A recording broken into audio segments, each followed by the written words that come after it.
prática, né, na APA, e as informações de saneamento. Estamos com 225 sistemas de saneamento alternativos doados nas áreas rurais de Campinas, né, concentrado principalmente nas regiões sul, dentro da zona de proteção de mananciais de Campinas, e na APA também. Só ilustrando esses valores, 225 sistemas doados em 125 propriedades rurais. Então, temos propriedades com diversos domicílios, né, rurais, então por isso a diferença do número. Temos mais de 200 mil investido na compra desses sistemas através de TAC, termo de ajustamento de conduta, e quase 125 mil, aqui está desatualizado, né, já foram doados 100 sistemas, que é um contrato do PROAMB, de 169 mil para as áreas rurais. 10 jardim filtrante, 134 fossa séptica biodigestora, aquele modelo Embrapa, a gente tem um convênio com a Embrapa para atuar nessa área e fazer as oficinas, e 81 biodigestores comerciais, todos foram da Aqualimp, né, que a gente tem em Campinas. Já foram realizadas 8 oficinas distribuídas nas áreas rurais como um todo de Campinas, e uma reunião técnica que ocorreu na SANASA, no Centro de Conhecimento das Águas também, né, que envolveu inclusive a participação de vários municípios da região.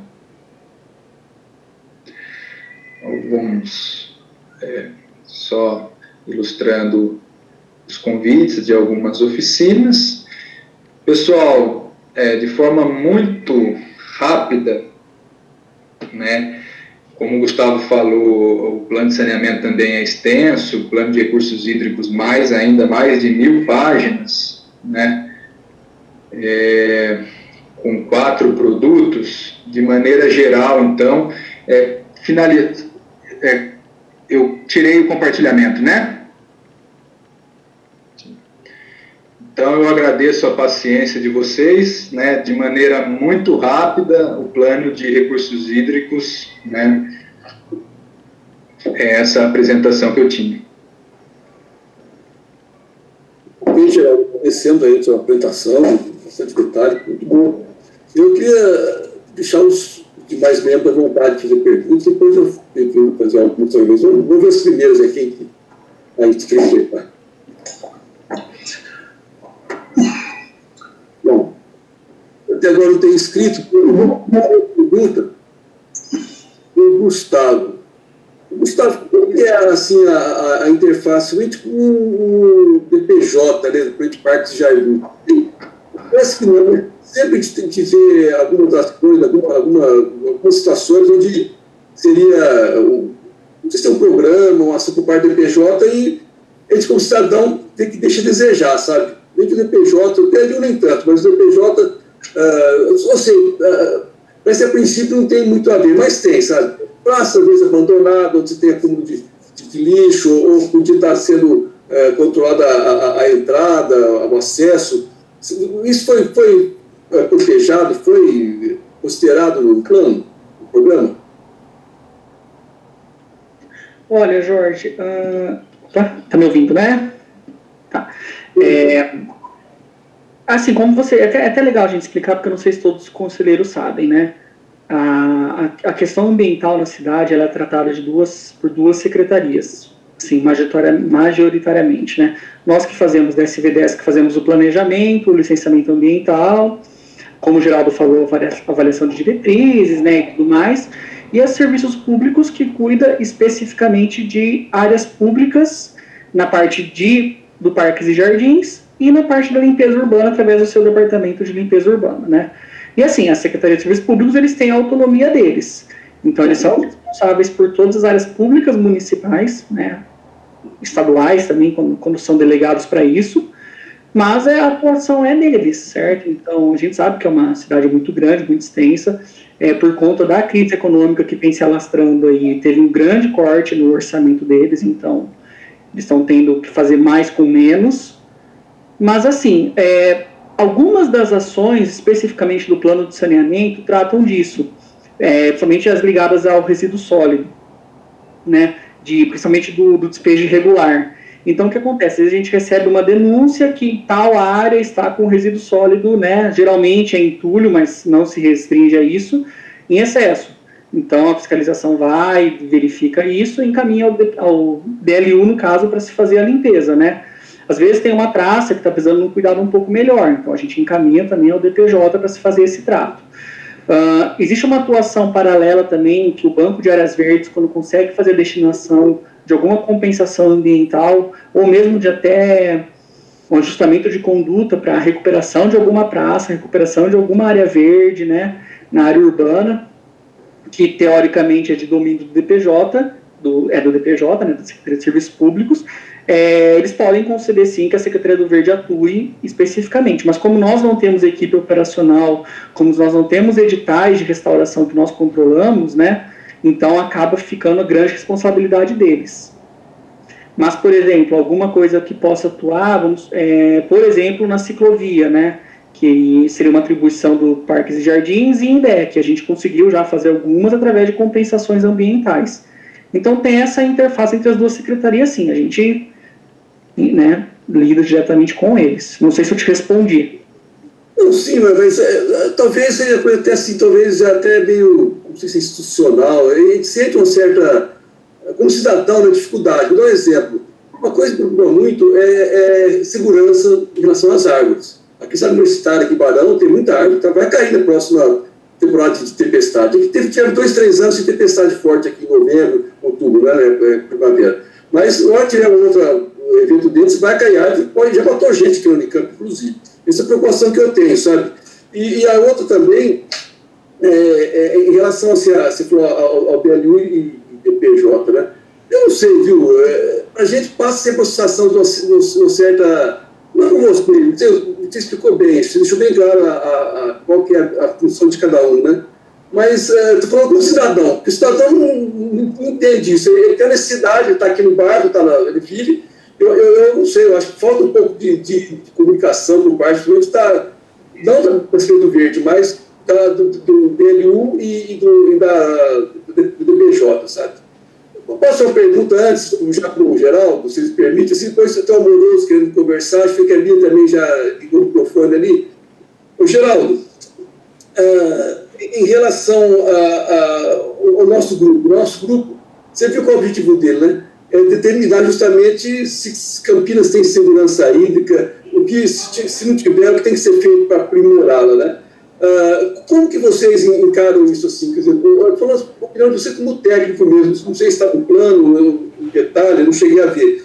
Mas quando a gente fala em mudança climática, a gente fala em ameaças, né? Ameaça de ter novamente uma crise hídrica muito forte, como foi de 2004, depois de 2014 foi pior ainda, né? Realmente muito, muito crítica. Então a gente, olha só, como leigo, a gente às vezes fala leigo em que sentido, como cidadão, tá? Puxa vida, tem que ter segurança hídrica, mas tem que ter estudos de análise de riscos. Eu sei que é complicado, você não vai ter dado mudança climática, ela vai estar acontecendo, mas o que vai acontecer ninguém tem como mensurar direito, são meras suposições. Mesmo esses painéis do PCC são bem feitos, mas estamos falando de uma coisa muito que vai acontecer, mas como a gente não sabe. Vocês chegaram a pensar nisso, assim, o nosso grupo está pensando foi criado justamente para verificar essa questão da segurança hídrica. O que você pode dizer para a gente a esse respeito? Bom, vamos lá. O plano, ele, com o diagnóstico, como eu apresentei para vocês, ele aponta várias questões, né? Primeiro que a gente tem um potencial hídrico muito grande ali na APA, né? E que deve ser desenvolvido e avançado os estudos, né? Agora, se esse potencial hídrico, que ele é fundamental para melhorar a qualidade e quantidade dos recursos hídricos, principalmente para quem está jusante, isso não tem discussão. Agora, se existe viabilidade para aproveitamento dessa água, né, para o abastecimento público de Campinas, aí cabe a Sanasa avaliar, né? E dentro dessa temática também a gente propôs um programa, né, de segurança hídrica, do Plano de Segurança da Água, que a Sanasa tem mais autonomia para estar fazendo essas colocações, né? Inclusive foi desenvolvido pela Sanasa esse plano. A minha opinião particular é que realmente Campinas, a segurança hídrica de Campinas é crítica pela captação a fio d'água, né? E por numa ocasião, a gente viu 2014, né? Numa crise hídrica, o sistema Cantareira, o pessoal fecha a torneira, né? Pra gente, aí a gente tem que se virar nos 30. Então, acho extremamente pertinente essa comissão e essa discussão, né? E isso tem que entrar na revisão agora dos planos, né, de forma mais forte. Existem algumas parcerias para se contratar estudos mais específicos para o potencial hídrico lá da APA, né, a trabalhos mais efetivos por exemplo, de PSA, de restauração florestal, né, nessas regiões. Bom, concordo com você. Você conseguiu, assim, discernir bem potencial hídrico, tem a ver com quantidade hídrica, e com segurança hídrica. Segurança hídrica abarca tudo, qualidade também, né? Nós, estamos preocupados com a segurança no sentido de evento extremo, que é uma das facetas da segurança hídrica. Você colocou bem aí. Acabou de pegar fio d'água, você não tem uma reserva em caso de uma seca. Concordo. Então a gente tem essa chance de realmente incorporar isso no plano, na revisão, e eu seguro isso para esse lado aí. Complementando a resposta do Geraldo, né, nova secretaria, nós fizemos, ano passado foi finalizado o inventário de gases de efeito estufa da região metropolitana de Campinas. Ele é um primeiro passo para a gente discutir mudanças climáticas, né, não está restrito a isso, mas ele nos traz bastante subsídio. Campinas já é signatária de diversos tratados internacionais, do Pacto Global de Prefeito e tudo mais. E a nossa ideia, nós temos na Câmara agora, né, a política de mudanças climáticas municipais, e que o plano de mudanças, quando ele vier, ele vai ser a grande amarração de tudo isso, né, lidando com as questões climáticas no município como um todo. A gente já reporta para alguns entes internacionais, como o CDP, o Cities for Forest, o WWF, a gente reporta, também tem nacional, né, o Programa Cidades Sustentáveis, o Município Verde e Azul, a gente já trata desses assuntos de mudança. E a intenção é que esse planejamento nosso futuro, mas assim, um futuro super próximo, abarque tudo isso, tá? Com essa política e com o plano de mudanças climáticas. Ok, Gustavo, Prato. Nós temos 3 inscritos, é o Moroso primeiro, depois o Rodolfo, depois o Paulo Tino. Por favor, então. Você está me sacaneando, Jorge? Aí, você falou Emília e eu. Você está sacaneando a gente, Emília, e você não está sendo, não. Tem o Jefferson, tem o Jefferson, tem um monte de gente, qual é, Jorge, né? Metade do povo. Não, desculpa, perdão, é que a minha tela correu. Então, ó, vou refazer a lista com a devida prioridade. Emília, tá? Depois o Plínio, Jefferson, o Luiz Cláudio Amoroso, o Rodolfo e o Paulo Tino, tá? Gente, desculpa, Emília, por favor, tenha bondade. Bom, vamos saber que a gente é uma cidade que tem planos, né, escritos. O problema é saber quando é que a gente vai ter gestão desses planos escritos. Aí tem uma coisa, eu acho que, aproveitando que tanto o Plínio quanto a Maria Helena está aqui, eu depois gostaria muito que a gente fosse conversar sobre o plano de saneamento lá no Condemo, né, que aqui não é espaço para isso, principalmente a área de resíduos sólidos que a prefeitura continua em chamar de lixo, né?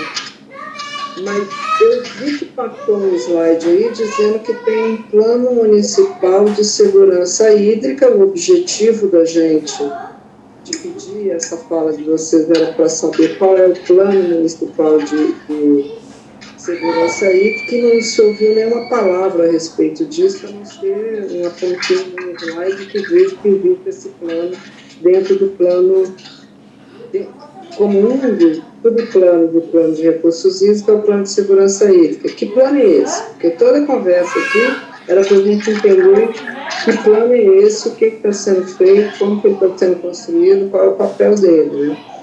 E isso me foi dito. Bom, no escopo que eu coloquei, Emília, A gente tem, então, foi desenvolvido um programa dentro do plano de recursos hídricos para tratar exclusivamente do plano de segurança hídrica. Porém, essa gerência a gente tem 2 programas que a Secretaria do Verde não gerencia, não tem autonomia. Um da saúde e outro que é da Sanasa. Eu já recebi esse plano, se eu não me engano, tem um link que está no site da Sanasa, né? E eu peço a ajuda do Paulo Tino, né? Porque realmente, né, eu não tenho autonomia para discutir. Essa reunião era para ser apresentado pela Prefeitura o que é o plano municipal, o programa municipal de segurança hídrica. A gente ouviu falar de saneamento como um todo, de recursos como um todo, e o plano, ou o programa de... Quando é que a gente ouviu falar disso, de segurança hídrica? Bom, eu vou levantar essas informações, vou passar para a Andréia, né, nossa secretária. Eu peço desculpa, mas eu fui convidado para falar do plano de recursos hídricos. Mas a demanda então foi outra coisa. A demanda foi outra coisa. Eu vou uma pincelada nisso, né, para te ajudar, viu, Geraldo, sobre o plano, ok? Obrigado. Viu, Geraldo, está certo. Quando eu falei com o André, foi o que o Carlos Alexandre sugeriu. Eu repassei a sugestão do Carlos Alexandre para o André e você falou aquilo que realmente foi encomendado. Tranquilo. Se a minha falha foi nossa aqui. Foi pedido pelos membros da comissão, foi o plano, o programa de segurança hídrica. Foi isso que a gente conversou na última reunião. Se a prefeitura tinha ou não, se tinha, a gente ia conhecê-lo. E ele não veio? A gente fez outra demanda, é isso? Está entendendo que a comissão pediu uma coisa, a demanda foi outra? Emília, eu não tinha ata em mãos, tá? Eu me baseei no que foi trocado pelo Zap, e a gente também pelo Face. Se for a falha da minha parte, eu assumo integralmente, mas não foi falha desse BDS, pelo contrário, ele veio e entregou o que nós pedimos. Se houve falha, vamos discutir depois aqui como fazer para que novamente, do ponto de vista meramente aqui de burocrático entre a gente, tá? Eu baseei no que foi pedido pelo Carlos Alexandre. Só isso. Então, ficamos devendo e vamos pedir novamente, depois ele apresentar esse plano, sem problema.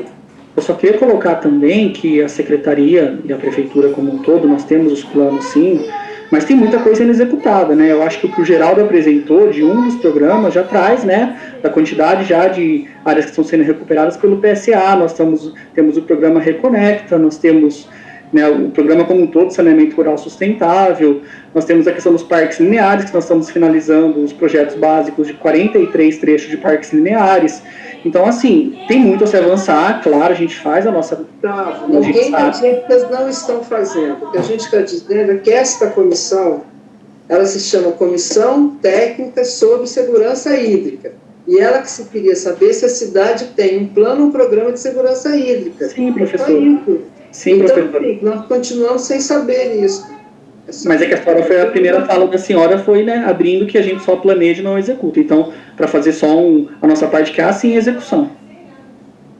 Ô, Emílio, vamos tentar contextualizar. Quando o Carlos Alexandre pediu que mostrasse o todo, para a gente, a partir do todo, chegar no plano. Eu acho que foi essa a ideia do Carlos, e foi essa a ideia nossa hoje. Você perdoa se você tinha a expectativa de ter um plano aqui instalado hoje. Temos outras reuniões. Hoje foi boa a reunião, acho que uniformizamos informações, coisas que a gente talvez não tivesse ciente ainda. Eu concordo com você, Emília. É essa a nossa necessidade, é o plano de segurança, é esse que vai gerar o nosso trabalho. Mas o que foi apresentado aqui hoje é totalmente, faz sentido, sabe? Eu acho que não perdemos tempo, ganhamos tempo, aliás, ganhamos contextualizar onde está esse plano de segurança, em qual contexto, tá? Agora, eu que me penitencio e assumo inteiramente a vontade de ter chamado, de ter sem encomenda, sem problemas. Eu não tenho, assim, nenhum problema de assumir isso, não. E vamos depois discutir como a gente faz para na próxima ter o que os membros aqui estão precisando. Desculpe, eu intervi, mas tive que esclarecer.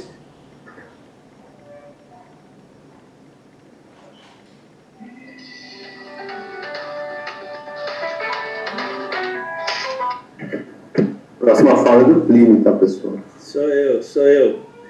Bom, primeiro, boa tarde a todos, gratidão de estar aqui ouvindo tudo isso. Emília, eu e você participamos de umas fases muito difíceis de diretoria de meio ambiente, depois secretaria de meio ambiente, e a gente sabe a luta que existe dentro da prefeitura para esse bichinho meio ambiente crescer. Por isso eu fico muito feliz, vou ser sincero para vocês, do Geraldo e do Gustavo apresentarem esses trabalhos. A gente sabe a dificuldade que é a secretaria, como era antigamente, desde a época da Emília, uma diretoria, e aí vem um grande erro de Campinas desde aquela época, que eu chamo, porque nós somos sempre meio ambiente ligado ao planejamento, ou seja, diretrizes, né, de glebas. Isso aí gerou uma secretaria, que a gente começou com 15 funcionários, e lutamos para todos estarem nessa situação, mas ainda continuamos com o mesmo problema entre urbanismo, planejamento e o nosso gargalo, que sempre que a parte de toda a parte da cidade, que é limpeza pública e parques e jardins e toda essa coisa. A gente quem viveu dentro da prefeitura sabe que essa guerra vem há muitos e muitos governos. Então eu fico feliz quando eu vejo o Geraldo fazendo um trabalho criativo e estudioso que vai nortear as ações. Mas nós vamos bater sempre na mesma tecla que a Emília falou. Os recursos para o meio ambiente nunca foram dados, como que se diz, a bel prazer por nenhum dos prefeitos que passaram por Campinas. Não estou falando de agora, nem de antes, sempre foi parece que o meio ambiente sempre foi um dinheiro mal gasto, né? E nunca teve esses recursos para a gente. Mas, enfim, a função nossa é planejarmos, né? E algum dia nós termos a condição de implantá-los com grande velocidade que a necessidade precisa. Quando a Emília fala, ou todos nós estamos falando sobre os recursos hídricos, é o medo, né? O medo dessas crises. Então, isso daí nos faz tentar ter uma velocidade maior na implantação desses planos e dessas seguranças. E aí envolve dinheiro. Eu sempre vejo a dificuldade, por exemplo, a cada orçamento anual da prefeitura, o dinheiro da secretaria vai ficando menor para atender a tudo, a gente sabe disso. Então, cada vez parece que a gente fica devendo muito. Daí você fala assim, mas então eu vou para iniciativa privada, né? Vou cobrar dela. Mas, igual o meio ambiente, vem a habitação, o urbanismo e fala, eu vou fazer outorga onerosa. Vem a INDEC e fala, você precisa fazer mais não sei quantas vias. O empresário fala, não chega, não fecha a conta. Então, a gente tem que ter alguns pensamentos de implantação. Mas fico contente de vê-los trabalhando nos planos. Geraldo, eu acho que a gente podia fazer um segundo workshop, agora já com metas, né? Porque a primeira workshop foi para elaboração, estruturação, entendimento, ótimos, e agora a gente podia, todo esse planejamento, fazer um segundo workshop, por que nós andamos, né? O que nós conseguimos nesses 4, 5 anos, ou até mais, né? É uma sugestão. Mas a minha pergunta, depois dessa lamentação pessoal, né, que eu vivi dentro desse meio e aí da prefeitura, e não mudou muito, mudou os profissionais, fico feliz, porque na minha época nós não tínhamos toda essa capacidade que vocês têm de trabalho. Mas a gente volta a pensar que nessa parte financeira, que a solução hídrica cai no colo da Sanasa, né? Então, o nosso início foi o estudo hídrico que a Sanasa propõe, e a gente sabe que para a gente poder vencer essa dificuldade que vem no futuro, nós vamos depender muito da Sanasa. Então, eu acho que o Paulo aí vai nos ajudar clarear essa parte, principalmente financeira, de implantação de todos esses trabalhos que a prefeitura tem aí desenvolvido. É só, Jorge. Bom, obrigado, Plínio, pelas colocações, e a sugestão muito boa já foi anotado para a gente iniciar a discussão de uma revisão dos planos com o segundo workshop.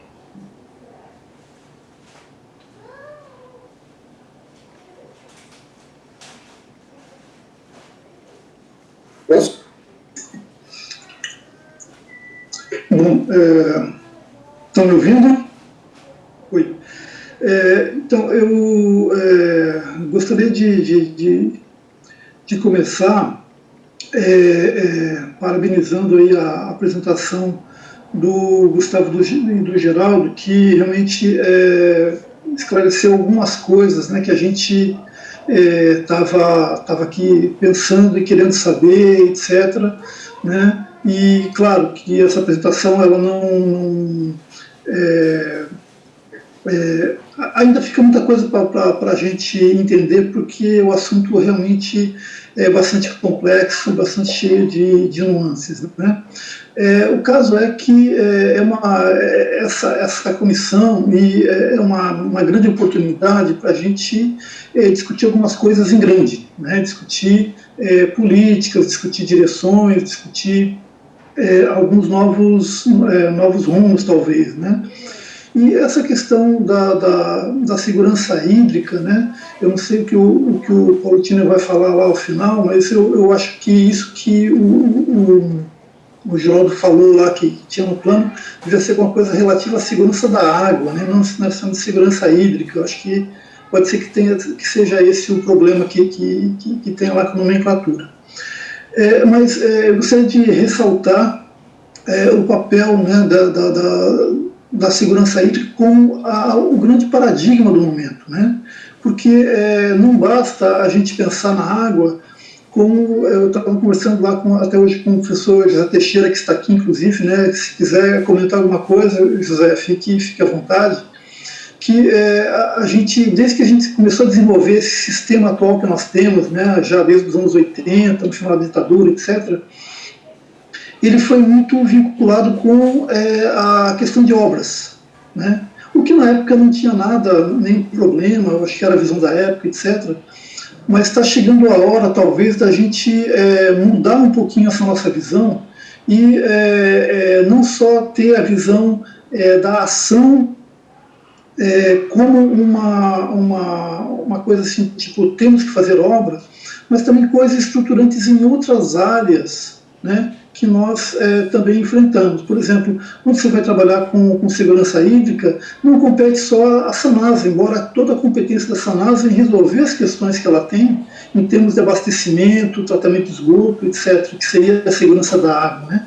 Então, eu acho que isso é muito importante, tem que ser colocado. Mas existem muitos outros aspectos que podem e devem ser colocados. Um dos que vocês falaram aí, acho que está pontualmente na fala de vocês, por exemplo, a questão da educação ambiental, a questão do pagamento, a questão, enfim, todo esse mapeamento que vocês fizeram, que é muito interessante, né? Tudo isso tem que estar vinculado a questões culturais, por exemplo, da água, né? O que as pessoas na comunidade sentem em relação ao rio, porque um dos grandes problemas da água é quando as pessoas voltam as costas para o rio e encaram o rio somente como um lugar onde você joga lixo, né? E o poder público também faz isso, as empresas fazem isso, a sociedade faz isso, né? Então, assim, a gente tem que mudar culturalmente, eu acho que ouvindo a população, ouvindo todos os atores envolvidos aí, para que a gente possa ter uma ação que seja de mudança mesmo, de encarar isso como uma coisa realmente em grande, né? E que tem que, mais ou menos como está lá na ONU, que ela tem que encarar, coisa que vocês falaram aqui, drenagem urbana, que é importante, né? A gente vê lá que sempre morre gente, né, por causa nas chuvas, a questão do tratamento de esgoto, a questão, enfim, uma série de questões que estão aqui que são importantes e são muito maiores que somente a questão do abastecimento em si, que também é importante. Bom, eu tinha duas questões, são bem técnicas, tá? Desculpe a minha, mas eu fiquei curioso. Quando o Gustavo falou dos índices porque, assim, claro, você sabe, né, esses índices são construídos e existem uma porção de índices que medem isso e aquilo, né, existe uma literatura muito vasta sobre essa questão de índice que trabalha com isso. Eu queria saber como é que vocês fizeram a validação desses índices. Tá? Como é que é feita a validação desses índices? Porque somente fazer o índice e aplicar o índice não quer dizer que aquele índice funcione. Você tem que pegar e saber se aquele índice está realmente funcionando para aquela situação específica, entendeu? E para o Geraldo, é uma questão também bem pontual, Geraldo, desculpe. O mapa de fragilidade hídrica, né? Ele foi construído com base... selecionando todos os atributos, ou você tem alguma ponderação ali? Tá? Eu queria saber como é que ele foi construído, para saber se ele foi construído com base em uma base heurística, né, de um conhecimento de experts, ou se já tem alguma coisa envolvendo alguma coisa mais determinística, mais avançada aí. Rapidinho, seria isso. Tá, Jefferson, respondendo primeiro, eu acho que o grande teste do índice vai ser agora, né? Que nós começamos a pegar os reportes das áreas, depois desses anos todos, nós vamos ver como esse índice vai se comportar. Porque, de repente, o índice aumenta, numericamente falando, mas não reflete na qualidade daquele item especificamente, né? Às vezes, por exemplo, o índice aumenta pouco e dá a impressão que o montante que foi gasto em dinheiro, em tempo, vamos dizer assim, não foi, assim, deveria ter dado mais. Mas, por exemplo, o índice de oferecimento de água, né, potável para as casas já era um valor altíssimo, né, já era um valor muito bom, já era quase 94%, e hoje nós chegamos a praticamente 100%. Quando você joga esse valor de 6% dentro de um subíndice que vai, sei lá, representar 0,01 do índice total, você fala, poxa, é pouco. Mas não, qual que é o ganho do município em ter água 100% tratada, né, para todo mundo? E, ao mesmo tempo, outros valores podem também ser muito grandes e não ter dado o devido ganho ambiental.